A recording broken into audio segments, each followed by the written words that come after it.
সকচো বিচের সামনে আছি এখন। রাতের বেলা চলে আসছি বিচের সামনে।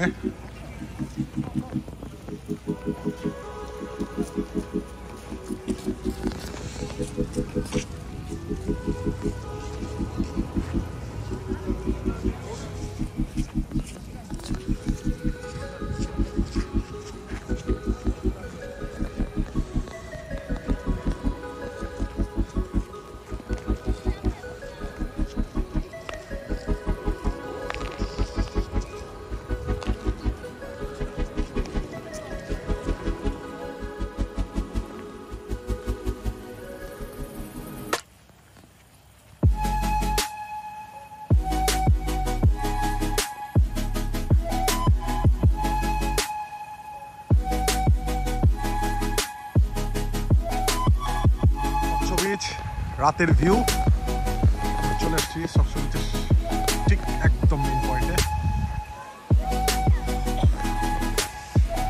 প্রচন্ড ঠান্ডা থাকা সত্ত্বেও সমুদ্রের পাড়ে তেমন একটা ঠান্ডা অনুভব করা যাচ্ছে না।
আছে সকচো।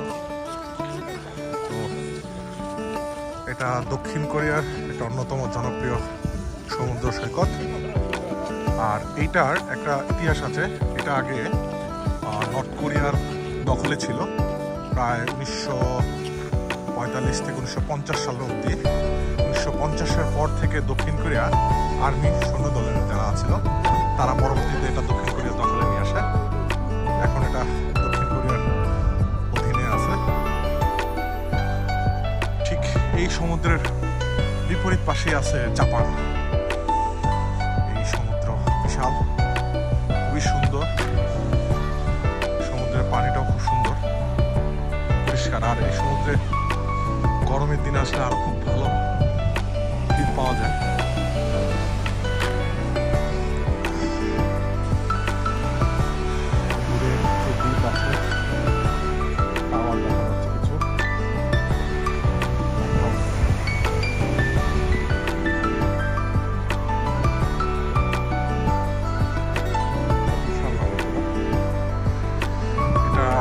জনপ্রতি প্রায় 18,000 ওয়ানের মতো।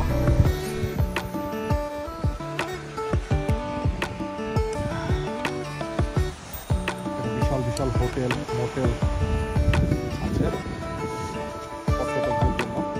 ভালো ভালো হোটেল এখানে আছে।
ছিল সাকচো বিচ।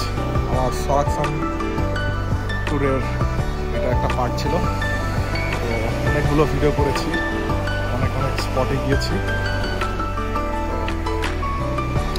কাঠমান্ডুর মধ্যে সবচেয়ে জনপ্রিয় জায়গা সরাকসান ন্যাশনাল পার্ক, সাকচো বিচ এবং নাকসান টেম্পল, মোটামুটি এসব জায়গায় ঘুরে হয়েছে। তো কালকে চলে যাব বাসায়, বাড়িতে ফিরে যাব আজকে, ছুটিও প্রায় শেষের দিকে। আবার সামনের কোনো বড় ছুটিতে আবার ভালো কোনো একটা সুন্দর জায়গায় যাব, আবার নতুন নতুন জায়গা আপনাদের সামনে তুলে ধরার চেষ্টা করব। আশা করি সবাই ভালো থাকবেন। আমার চ্যানেলটা অবশ্যই লাইক সাবস্ক্রাইব করবেন, আরও সুন্দর সুন্দর ভিডিও দেওয়ার চেষ্টা করব। তো সবাই সুস্থ থাকবেন, ভালো থাকবেন, আমার জন্য দোয়া করবেন। তো এখানেই শেষ করছি আমার এই ভিডিও। বাই। আওমে তো বায়ো।